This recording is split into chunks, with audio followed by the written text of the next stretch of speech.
This year's New Jersey budget in one word: disappointing. This is the Issues Watch podcast.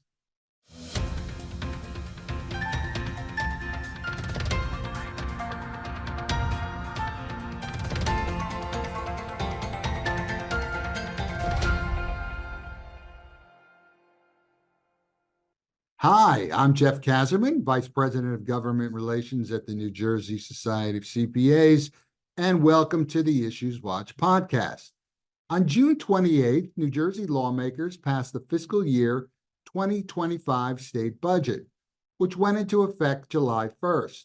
The nearly $57 billion budget is more than $2 billion larger than the previous budget. Some of the highlights that we'll discuss today include a 2.5% tax hike on corporations with over $10 million in profits, $7 billion for the public worker pension system, and more than $2 billion for property tax relief. When all is said and done, the budget has a $2.1 billion structural gap that relies on drawing down money from the state surplus. To help us analyze the impact of this budget is our frequent guest and budget expert, Chris Emigholz, Chief Government Affairs Officer at the New Jersey Business and Industry Association. Welcome back, Chris. Always happy to be here, Jeff. Thanks for having me. Before we get into the specifics of the main items in the budget, can you give us your overall thoughts on the budget from the perspective of the business community? Is it bad? Is it good? Somewhere in between? That's a great question, an interesting one this year, Jeff. BIA tries very hard to try to find the good in things, to try to find the balance, to try to find compromise. And I know last year, I was happy to tell the legislature that I thought it was one of the more positive business budgets that we've seen from the Murphy administration. And unfortunately, that's not the case this year. This is a bad budget. It's a budget that BIA was able to oppose outright in front of the legislature at the end of June. And not something that we want to do. A budget document, anything that's as giant as it is, that has the amount of $56.7 billion in spending. There's going to be good, there's going to be bad, but there's a lot more bad this year than good. And so we had to oppose the budget and oppose the tax increase that was integral to get that budget done. Okay. We had some problems here at the NJCPA with the budget also, probably mostly the same as yours. So for our members' sake, I should let them know that we opposed a lot of what was in there also. Now that we've heard your overall impressions, let's start with the elephant in the room, the corporate transit fee, which is a de facto reinstatement of the 2.5% corporate tax surcharge that expired at the end of December. The new tax is intended to shore up a $1 billion funding gap at New Jersey Transit. Tell us about the fee and how it will impact businesses, both the large corporations and the smaller businesses that are not directly subject to the tax. It's disappointing on so many levels, Jeff, because obviously we know a tax increase is not going to make New Jersey any more affordable, and we know affordability is one of our issues that we have here. But it's not just about affordability. I know some of the supporters of this tax that are on the different side of issues than the CPA Society and NJBIA will say, oh, these big companies can afford it. It's like, well, that may not be true. It might be true. But it's about competitiveness. If we do this tax, and now it is law as of the end of June, we have the largest corporate business tax rate in the entire nation by far. There is not a single other state in our country that has a rate in the double digits. And we are now 11.5% for corporations that earn over $10 million in net income. 11.5% when no one else is even at 10 is an outlier. And when we make ourselves a negative outlier, that hurts our competitive disadvantage or advantage vis-a-vis other states. And so a business is going to do what businesses do and figure out how they can make the most money. And they're going to say, well, if I expand operations, if I hire more people, if I make a capital investment in New Jersey versus Pennsylvania, who, by the way, is cutting their rate in half. It's a bipartisan deal that started by Governor Wolf, doubled down by Governor Shapiro. And it's our neighbor. They're cutting their rate in half.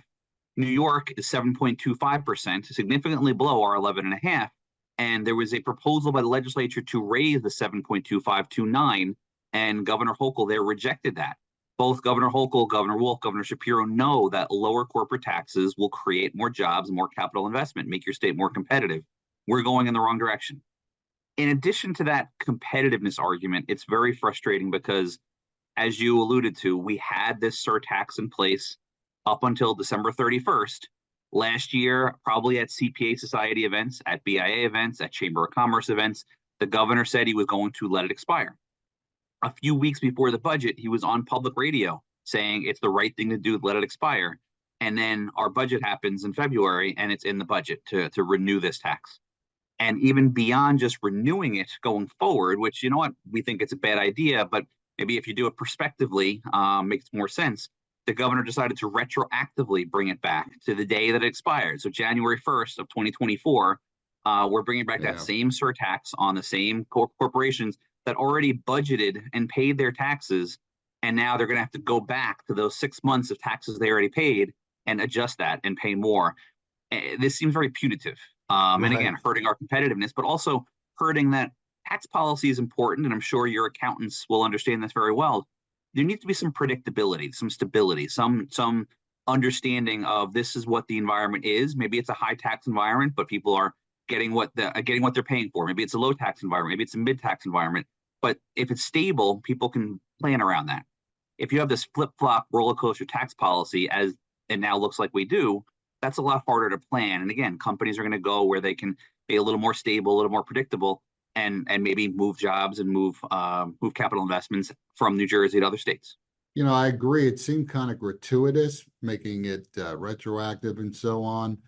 Why do you think the governor backtracked on what was in effect a public pledge, repeated public pledge to just let the CBT surcharge expire? Any thoughts? It's hard to understand that. And I certainly can never speak for Governor Murphy. I do know, and I heard from the governor's office, that there is an intense need for more cash, and they are worried about the structural issues within our budget. And I understand where that's coming from. We have a structural budget deficit where we're actually spending. It was $1.8 billion when the governor proposed the budget back in February, and now it's 2.1. So actually, the structural budget deficit got worse once the legislature got their hands on the budget. But we have this structural issue, and we want to try to bridge that at some point. We want to give the next governor coming in a year and a half a little more budget, a sound budget to be able to build off of. We don't have that right now. We also know that you want to maintain the pension payments, the school aid payments that Governor Murphy deserves credit for having built up. We also know that Speaker Coughlin's Stay in J plan, which is significant property tax relief for our senior citizens, that's important to the legislature, and they want to make sure they can pay for that. So all of that, I think, leads to this need for cash. And instead of, I guess, looking to structural reforms and savings, and instead of actually increasing another tax, they thought this was probably the best place to go. I would disagree with that from a public policy standpoint, from an economic growth standpoint. What's also doubly frustrating is not even just that, okay, maybe we could have found savings somewhere, maybe we could have taxed something else, maybe we could have done something that hurts the economy less, but the fact that you say you need cash, but yet we have a budget that spent $700 million more was added to it after the governor's proposal. If you really needed the cash that much, did we need to add $700 million more? Maybe you needed to add 50 million, 100 million, but adding $700 million more in pork/Christmas tree items, whatever you want to call it, that's not, it's out of any formula. It's out of any public policy rationale. They're gifts back to townships and school districts and programs. That's not based on any rational metric or rational formula. It's based upon legislator wishes and politician wishes at the last minute. That's not good public policy. And it certainly goes against the idea that we need more cash, and we're so desperate for cash, we have to make ourselves the most unattractive state in the nation for corporate investment. But we made this mistake, and I can understand some of the policy reasons why you need more cash, but then don't add $700 million more dollars in cash in spending at the very end. Right. So what is the future impact going to be of this very large structural gap, or what might it be? if the structural gap continues, what it does is every single year you got to draw down the amount of surplus you have. And again, Governor Murphy deserves credit for having built up our surplus, and the legislature also deserves credit for that. But coming into this year, the surplus was over $8 billion. And the budget that they struck at the end of June, the surplus is now down to 6.5 billion, I believe. And so that is a significant decrease in the surplus there that comes from the fact that we're spending more than we're bringing in. And so every year you spend more than you bring in, you're going to draw down that surplus and eventually get down to zero. I think it's a good thing we're not at the $300, $400, $500 million surplus that we were for years under previous governors, both parties. And I think it's a good thing that we're at this healthier surplus. It should mean that you should be able to avoid shocks to the budget when there's a downturn in the economy. Whether a shock to the budget would be $1 billion tax increase like we just did, it should also be cutting a program, property tax relief, school aid, pension, that we've seen in the past. Those cuts were made when we had a downturn. It's good to avoid those shocks. It's good to draw down the surplus when we have this unexpected dip in revenue. It shouldn't be a source to just overspend for the next couple of years until you get back to that lower surplus that anybody's happy with. So I hope that we find structural savings, and I hope that we get rid of this structural issue. But you're probably looking at 3, 4, 5 years from now.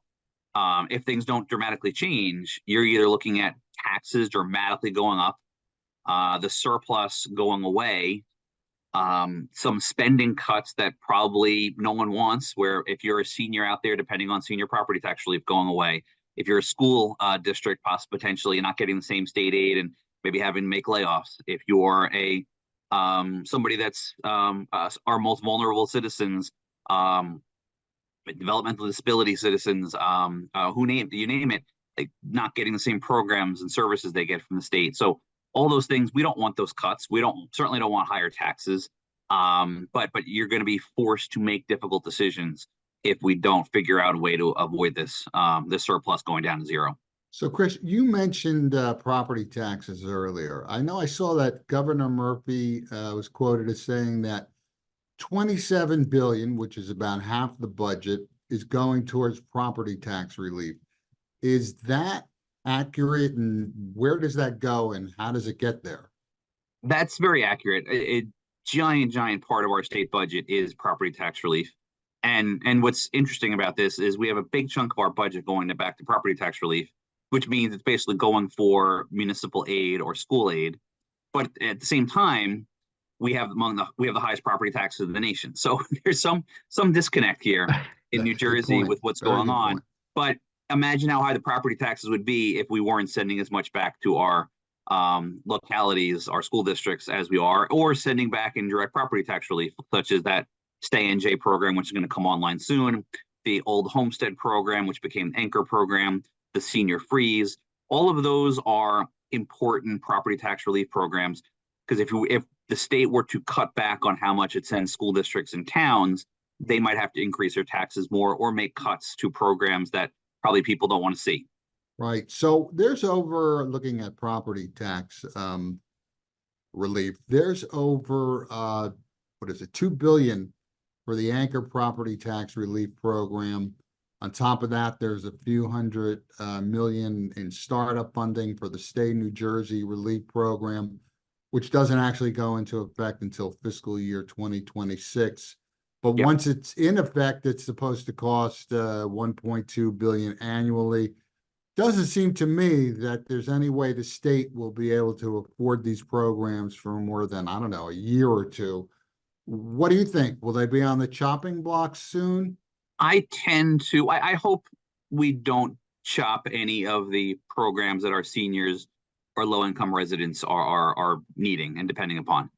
But what I would love to see more is structural reforms in New Jersey that actually lower actually the property tax bill that you pay and I pay and all the businesses and all the CPA firms, and they own their own buildings, pay.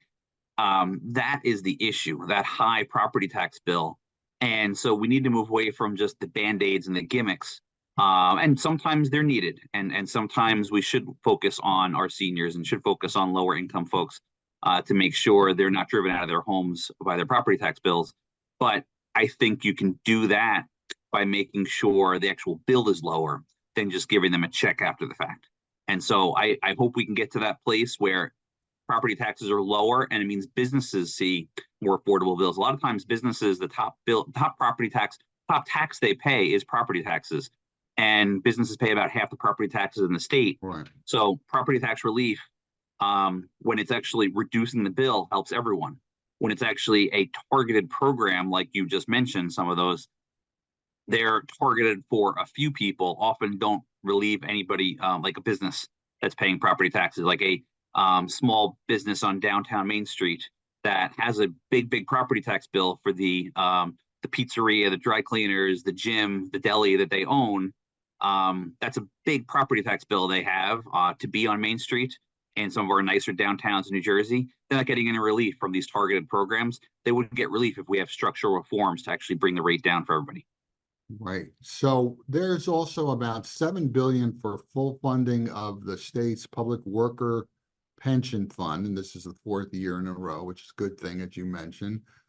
And this fund was extremely underfunded for at least 20 years. So now that it's received full funding for 4 years in a row, is it healthy? Are we looking at like, wow, problem cured? Great question. I don't think it's healthy yet because of the burdens that we have, but I do think the giant elephant in the room of pension was getting to 100% of what the actuaries say you should put into the system. And once we got there, we've hit this sort of plateau where it was a giant handcuff at every single budget in multiple administrations to pay a little bit more in, a little bit more in, a little bit to get to that 100%. And I think Governor Christie some years ago talked about having, okay, we're going to do 1/7, 2/7, 3/7. Yeah. Then they realized the seventh plan was too expensive to go 1/7 up a year. So they started going 1/10, 2/10, and increasing it by this 10% every year. Governor Murphy, to his credit, kept to that, and actually 1 year even doubled it and did 2/10 instead of just 1/10 up. And we got to 100%. And that is an achievement. And I know some people said, oh, well, states were awash in cash these past few years. It wasn't hard to do. No, the governor and the legislature still deserve credit because it would have been very easy to just spend on new programs and new things we sometimes see them do, just like they did this year with that $700 million added. The pension needed to be done, and it was done. And that's a good thing, and we deserve credit for that. We're not out of the woods yet because we got to maintain this level of this plateau for a couple of years. But then the great news is once we get past this plateau, it should start going back down.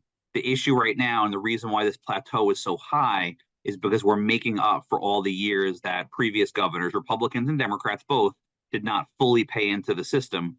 And so the number, the total pension number will go down considerably once we get past that place where we can actually just start paying what we owe this year and not having to worry about the past missed payments. So then I would say we get to that healthy place. Right now, we're still paying for past mistakes. And at that $7 billion you referenced, that's a big number. And that indicates a less than healthy system. But the fact that we're at $7 billion, the hardest thing about a budget is trying to figure out how you afford incremental growth. And if this $7 million is plateaued, we're in a much better place than we used to be. And everyone deserves a lot of credit for that. Okay, so here's my final question, Chris. There were complaints last year about a lack of transparency during the budget process. Was it any better this year? If not, what can be done to fix this? So good question. It's been getting a lot of attention recently. I don't think it was any better this year. In some ways, it was even worse. This was the first year when BIA was actually testifying on the budget. So I guess you could say it was better than last year because last year they were up against the clock and running out of time, so they did not let us testify on the budget. This year we were able to testify on the budget, but literally the legislature is voting on the budget. The public had not seen the budget yet. And every year I've been going to the legislature, whether I was staffing it or lobbying it. When the budget committees were voting on that final budget, there was a stack of, they call them score sheets out for the public to be able to see what was in the budget. That score sheet document was not even publicly available when the legislature was voting. No, the legislature had them. It's not like they didn't see the score sheets, but they weren't publicly available. So I would argue there was less transparency this year than previous years. Some of the defenders of the process will say that 95% of the budget is the same as what Governor Murphy proposed back in February. And we just spent months with budget hearings discussing that part of the budget. But still, there are significant changes. As I said, there was $700 million added. Everybody's looking to see where the things that they were asking for, the things that were caught that they were disappointed about, were they dealt with? Were they did they get worse? Did they get better? What were the changes? People don't know that, and so there's ideas out there. And I give a lot of the people running for governor next year in New Jersey, Democrats and Republicans, are putting ideas out there to make sure that when the legislature proposes a budget, it's got to sit for a couple days, 10 days, for the public to review it. Some people have said that there should be another public hearing after the legislature gives a budget back to the governor. We have a public hearing on the governor's budget back in March, and now have a public hearing on the legislature's budget they're sending back to the governor. I think that makes sense. We've heard some ideas on having multi-year budgeting so that we actually have a entity within the state that's transparently putting out there what we think our costs are this year, next year, the following year, so that we know that, hey, we're up against this big cost, and if we don't do something, we're gonna start running out of money or draining our surplus. Or, hey, wait, what? Like just like pensions, maybe the costs are going to get better in a couple of years, and so therefore we'll have more money to free it up for these certain programs. So let's not do it now, and that'll, I think, make our taxing methodology, our spending methodologies a little bit better if you have multi-year budgeting. There's talk out there about consensus forecasting, where the legislature, governor, and maybe some entity, some body from the public coming together to try to say what our tax revenues will bring in, so it's not as hard to read and hard to figure out exactly why the governor is saying the taxes will go up or go down, and maybe a new tax is needed or spending increases is warranted or not. So I think there's things we can do to make it more collaborative, to make it more transparent, to make it a little more thoughtful and conscientious, that I don't think we do right now. So I hope that maybe it's the last Murphy budget next year can get to some of these things. Maybe the first budget of a new administration after Governor Murphy leaves office in 2 budgets from now. Hopefully we see some improvements here, but yeah, we've been saying there's been some lacking transparency and collaboration for years, and haven't seen any improvements, but we can still hope for some. Well, Chris, thanks again. You've given me my second budget update for this year. And I always appreciate that, and I always learn a lot. So thank you for joining us today, and I'm sure we'll have you back soon. No, thank you, Jeff. I always am happy to come on and talk to you and the CPAs. Thanks for listening and watching. For more news and resources on the New Jersey budget, visit njcpa.org/NJBudget.